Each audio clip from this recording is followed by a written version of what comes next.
Welcome to another episode of the Recovery Playbook. We're your hosts, Dr. Daryl Shorter. And Ryan Leaf. And we're here to talk today about mental health, addiction, and recovery. Today's topic will be the overdose crisis impacting adolescents and how to talk to your kids about addiction. Every week in 2022, the equivalent of a high school classroom's worth of students, an average of 22 adolescents died of drug overdoses in the United States. This is some data that came out recently in the New England Journal of Medicine. Interestingly, the increase in mortality has taken place despite the fact that adolescent drug use is becoming less common. In 2002, 21% of 12th graders reported a past year use of an illicit drug. But in 2022, that number had decreased to 8% of 12th graders. Fentanyl is now involved in at least 75% of adolescent overdose deaths. And roughly 40% of these kids had a known mental health problem. So, in 2024, how do we talk to our kids about addiction? Well, I do this a lot. I spend a lot of time in middle schools and high schools around this country speaking, and my initial game plan in all of this was not to tell them to do anything, because anytime you tell a kid what to do, they tend to do the complete opposite. And they're a generation of why. They want to know why everything happened. Why do I feel this way? Why are you being this way? Why are we doing this? And so I would ask them the question, essentially rhetorical, why are you doing this? Why, when you have a big football game on Friday night, are you going out and drinking Thursday with your boys? Big exam, same thing. There's a why. The only way you can hang out with a certain group of people is to get high or to drink, because you are uncomfortable with who you are around these people, and you have to alter your mood. So I always ask that question. Knew they were going to experiment. What has changed the game is what you just elicited to. It's the fentanyl, and it's in everything. It doesn't matter what it is. And it means that if you may have never smoked marijuana or taken any sort of drug before, you do it one time and it's over. And so last year I did some work with the DEA around their program, One Pill Can Kill. And it is almost a scenario where you have to have a little bit of scared straight to it. Like you can't do it. You have to understand that this is, the risk is just so far greater than any sort of reward that exists. How do you address it with maybe not being heavy-handed? The harm reduction side of things. I've discussed this when the Narcan situation became a problem with first responders not being able to carry it, maybe. And now in this scenario, there are testing strips that can be tested with drugs that you're using to see whether or not they're laced with fentanyl. Problem is, we are in a state right now, the state of Texas, where testing strips for fentanyl are illegal. That's right. They cannot be received, and if caught with them, they are considered drug paraphernalia, and you can be charged. And so it counters everything we talk about in terms of harm reduction, the preciousness of a life, what that looks like, and so it's a very delicate dance you have when you're talking to the youth now, because it's changed so significantly over the last probably 2 years. And the reason why your stat sits there like it is from 2002 to 2022 is because how deadly this illicit drug has become versus what it was 22 years ago. And what's interesting about the stat is that the messaging around risk does have an impact. Mm-hmm. I think adolescents and kids have a better understanding today overall about the risks associated with certain types of substance use. Adolescents are drinking less. They're not as interested in alcohol. They seem to be about as interested, if not a little bit more interested in cannabis, and we can have a whole different conversation about that. But what's driving much of this is that one pill absolutely can kill. The other piece about risk that I think is interesting, piggybacking on what you said about fentanyl test strips, is that telling people to test their drugs ahead of time, I think in some ways implicitly communicates there is risk here. Yeah. So withholding fentanyl test strips from somebody makes make it seem like it's actually okay. These things may be safer than you think that they are. The mindset that I always go to is I take the counter of it and I go, what will the argument be here? And the argument I usually visualize is someone saying, well, if they're willing to do these type of drugs, then they should understand fully that they should be able to die. They could possibly die from it. Let's not give them something that will allow them to continue to use the drug. And I think that there's some semblance to that when someone's using it for one time. You know, the idea of a drug addict giving them something that makes it easier for them to use drugs and stay alive through the process is where their argument goes to. And as a drug addict myself, I always tend to go back to the Narcan aspect of things where people go, by carrying Narcan as first responders, it incentivizes opiate users to use because you know someone's going to save you. And I can tell you right now, and I've said it probably before on the show, that when you're an opiate user, you want to be sedated. You do not want to feel a thing, and what's the biggest sedation you could ever have? And that's not to be here anymore. So we're not looking for anybody to save us. And any drug addict, they'll go out of their way to get their drugs no matter what. So if it's not a safe and controlled environment, it doesn't matter. They'll find their way to get it. And unfortunately, the understanding, when I explain to people if I had overdosed and someone wasn't able to give me Narcan to bring me back and I was no longer here, what would the last 12 years of my life look like? You know, what would my family not been able to see from these last 12 years? I wouldn't have the 2 kids that I have. I wouldn't have this job. I wouldn't have the opportunity to learn and work alongside you. So I think if there's anything, that I may be a perfect example of why something like that should be utilized. And luckily for me, I never was in a situation that I easily could have been, but I wasn't. We have to decide as a society that it is more important to keep people alive for the possibility of them having a story and a recovery like the one you have experienced. And not just you, but millions of people like you. We have to decide that we want to keep people alive. The first responders aspect of things too, I've talked to many of them, and one guy told me about, he says, I've been out to this one person 15 times and have used Narcan on him 15 times. And I said, well, that's your job. I mean, that's your job. You save lives. That's what you do. And you've saved this guy's life 15 times. So,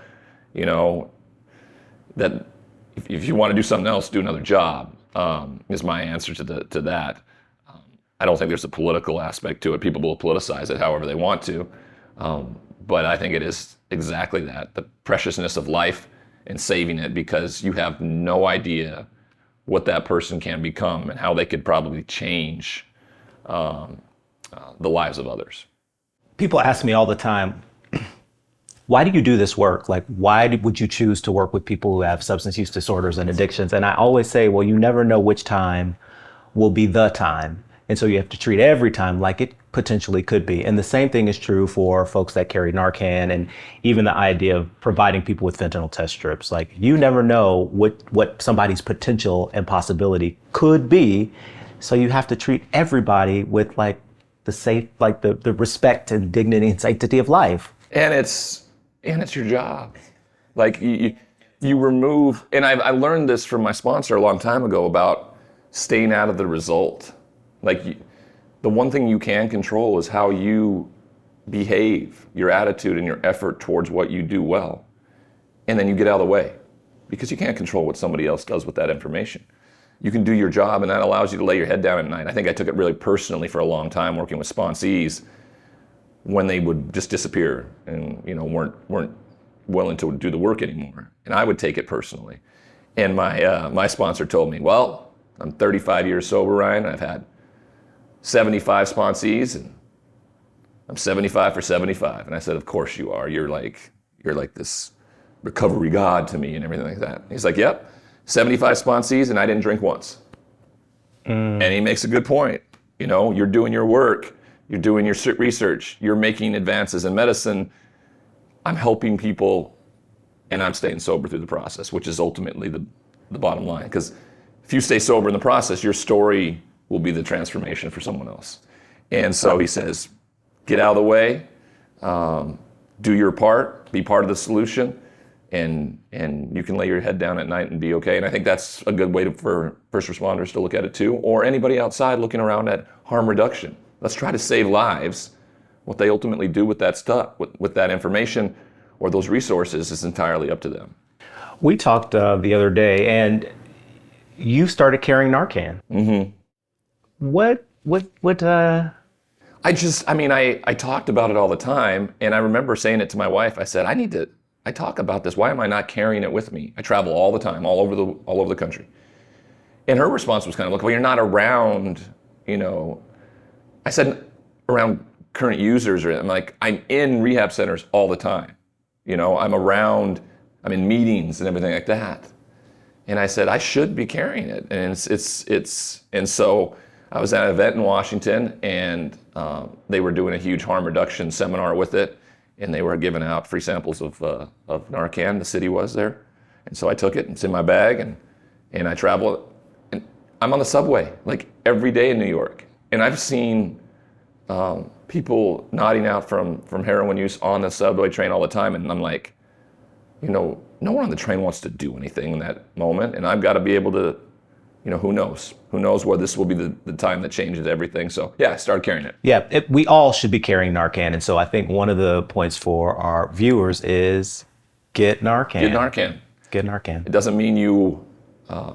and knock on wood, you won't have to use it. Knock on wood, you'll never have to use it.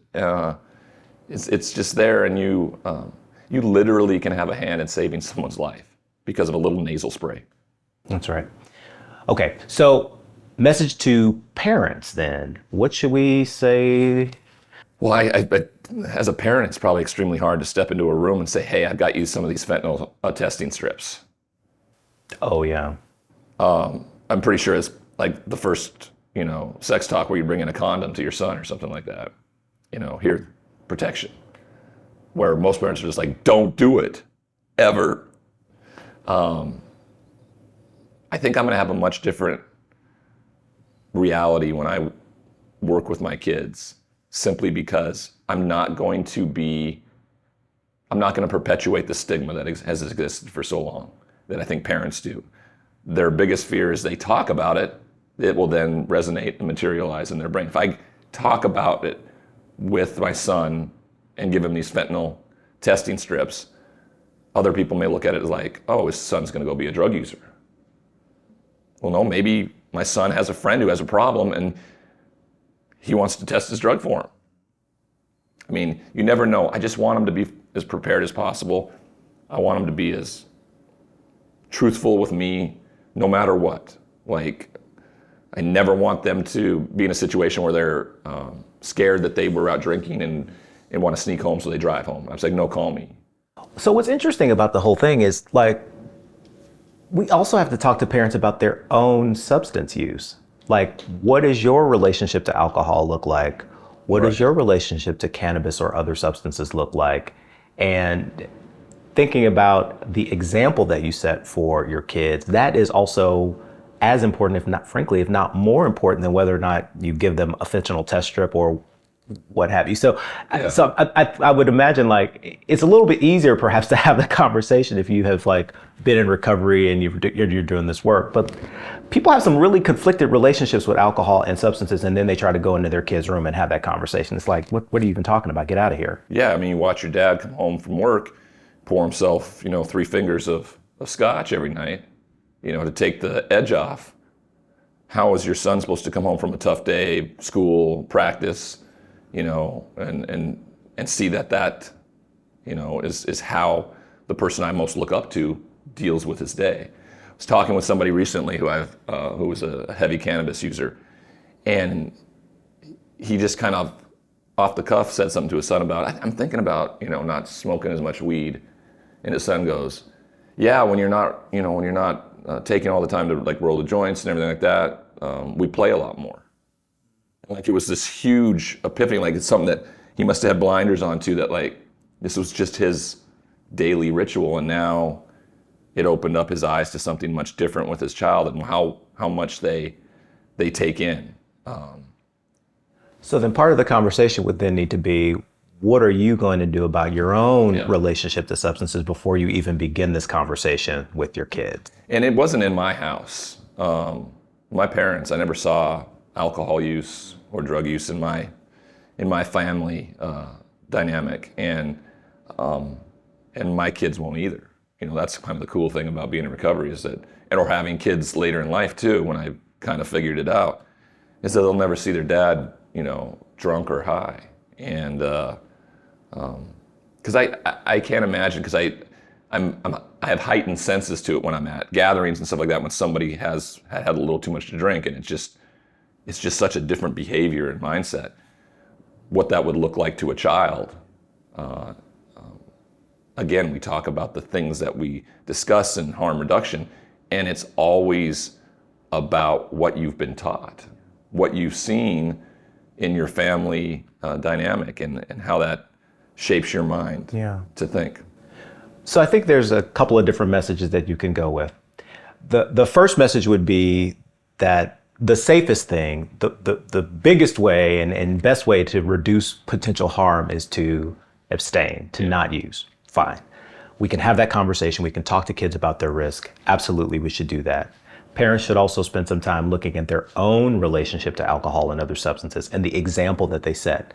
And then we have to have this conversation about how to reduce risks. So for example, that could be talking to kids and adolescents about not using while they're by themselves. They should never use drugs alone. They probably need to have access to not only Narcan, but also fentanyl test strips in states where it's legal. And it's also important for people to know that if you have a friend who's in crisis, looks like they were having an overdose, that it's okay to call 911. There are these laws, these Good Samaritan laws, where if you call someone in the midst of an overdose, that you won't have any problems. They won't arrest you for that. You put a lot of faith in law enforcement there, but you'll always be in a situation where you regret the idea if you lose a friend because you just were unwilling to try to help them because it would have looked bad on you. That's right. So you don't have to throw somebody in the backseat of your car, then drive them to the ER, and then drop them up. Yeah, exactly. Yeah, it's a complicated situation because so many people view it so differently. Yeah. In terms of, I actually had to have a conversation with my mother about clean needle testing sites or exchange sites. She thought that not only did you get the needles there, but they gave you drugs to use.